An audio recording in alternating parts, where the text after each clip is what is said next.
A, always in motion, never stagnant, constantly growing, always aim high for your goals to transcend time until the day that you die. In Jesus' name we rise and realize that God is with us to change lives.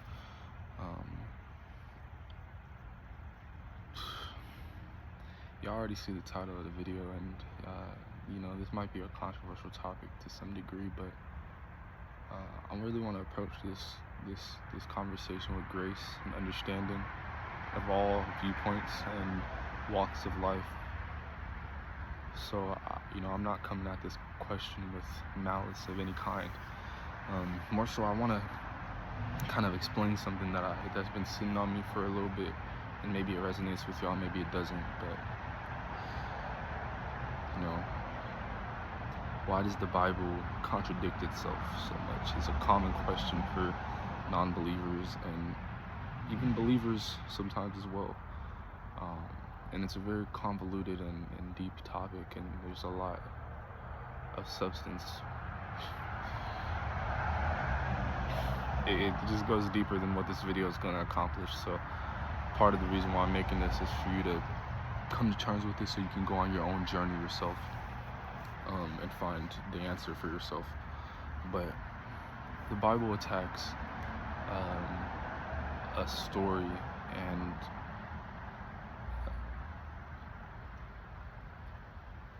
understandings of things that go beyond this physical realm and what we understand as flesh. And us as being and man and woman were created in God's image to accomplish God's goals and the things that the Lord wants from us. And when you study the Bible and you go through the Bible and you do your research and you spend time with it, you'll find that there are deeper meanings to so many different things that you may not understand. And the story of it is the fall of man and the fall of the devil and that process and what the world goes through within all of that. And then it ends with Jesus going through his ministry and everything, and then at the end of it all, him coming back and starting the reformation of what the world should be. Like I said, the Lord created man in his image, in the Lord's image. So it's safe to understand that everything that exists today exists because God allows it to. And through sin, through pride, through ego, through the devil, through the serpent, through the dragon, all the things that were created in God's image were tainted and misled and misrepresented across generations to create the world that we live in today.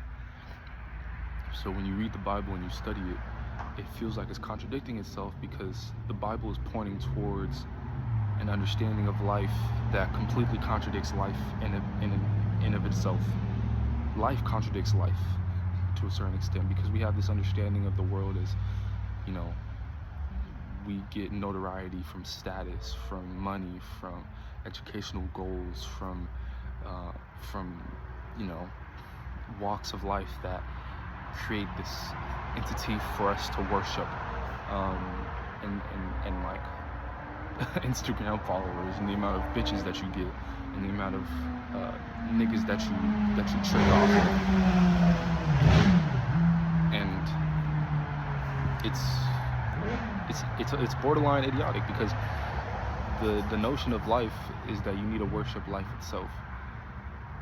And we have this understanding that if we are blessed by God, that we are attaining a bunch of success and wealth in different areas. And that's kind of besides the point. I feel like something I'm learning right now is that nothing causes anything, and that everything comes from nothing, and that the true Lord isn't this wood being or metal calf or anything. It's nothing that created everything. what the world was prior to the Lord saying, "Let there be light."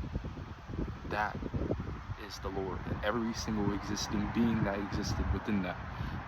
And then you have Satan, the serpent, who disobeyed that, and then, created all of these fallen angels and led all these fallen angels, and obviously is captivating the human race today.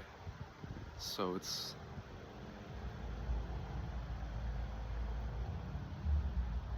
hard to believe this because it's not something that makes sense, but this is what Jesus was coming from, what Jesus was walking through, and this is who Jesus was getting his messages from to begin with. So we worship Jesus, we worship Christ, as we should appreciate him and love him with all of our might and being, but the true God is the one who led him, and that one is nothingness, the nothingness that creates everything, the nothingness that creates the trees that grow, the ocean that waves crash, the stars, the planets, everything that exists within this world was created from not us,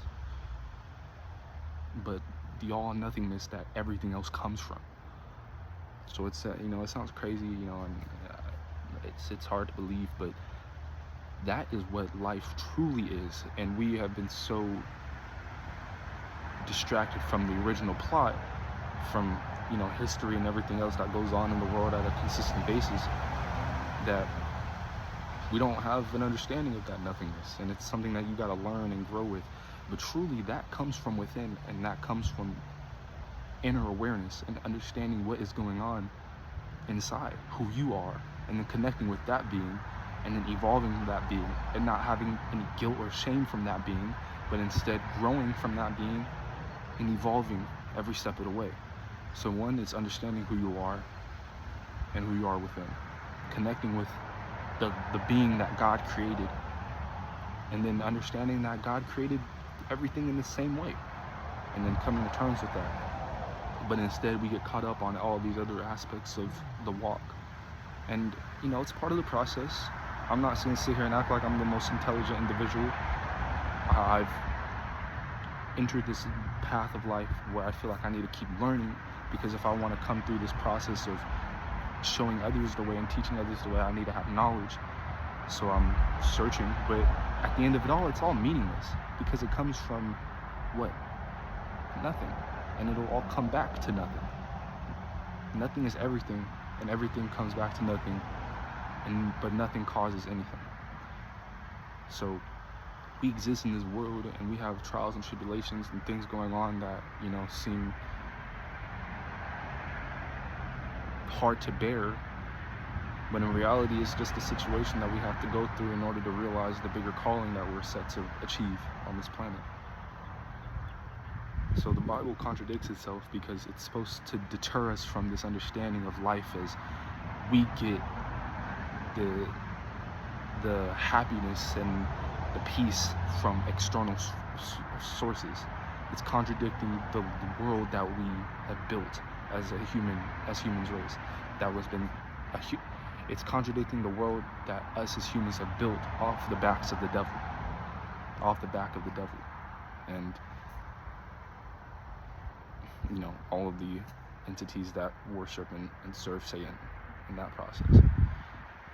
So the Bible contradicts itself, because it's not supposed to have us be more deeply ingrained into life and what it is, but instead it's supposed to pull us away from that and pull us closer to ourselves and to God. We do that by one, loving Jesus, appreciating Jesus, and not just worshiping him in the churches and everything, but worshiping him every single day. Loving Jesus isn't just praying to him and going to church every Sunday. It's loving Jesus and obeying the words that he was saying, and understanding that his words, it's like loving your grandma or your mom or your dad, or a teacher that you've learned, that you've met, or a friend or a significant other. You wouldn't be disloyal to somebody that you love. You wouldn't hurt somebody that you love. You would understand. You would come to terms and reason with somebody that you love, and you would try to understand and meet them where they're at, because you love them.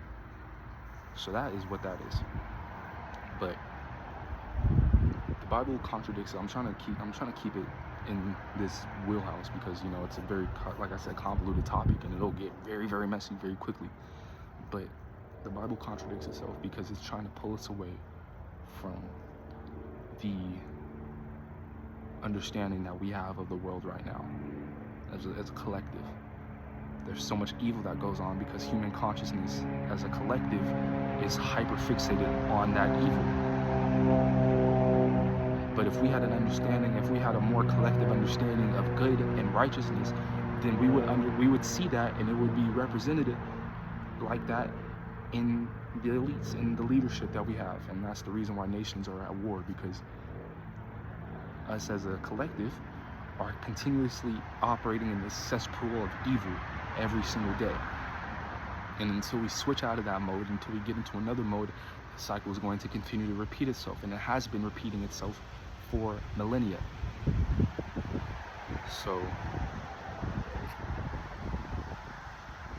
I hope this doesn't deter anybody from going off that search and trying to find their, you know, and I'm not trying to force anybody to believe in what I believe, but I'm not trying to force anybody to believe in what I believe.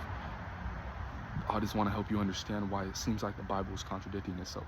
It's not contradicting itself. It's trying to help you understand the world, but not be of the world. To understand it and to evolve behind and evolve past it. The Bible may seem like it's contradicting itself, but it's really just showing you what the world truly is, and it's supposed to help you understand what the real battle is, which is between spirit and supernatural forces past this fleshly world that we understand. And then once we understand that, it's supposed to show us the path to enlightenment, to understanding the world on a higher basis, and being one with the divine oneness of nothingness, which created everything. So go on that path, go on that journey yourself, and understand that it's way deeper than, you know, it's way deeper than what we see here, blood and you know, all of it. It's beautiful. The entire world is beautiful and deserves all of the love that it gets, that it resonates. But we won't understand that as a collective until, like I said, we understand that the Bible isn't contradicting itself. It's contradicting life, because it's not supposed to be mirroring life. It's supposed to show us a new way of life to understand and to live. So take with that what you will.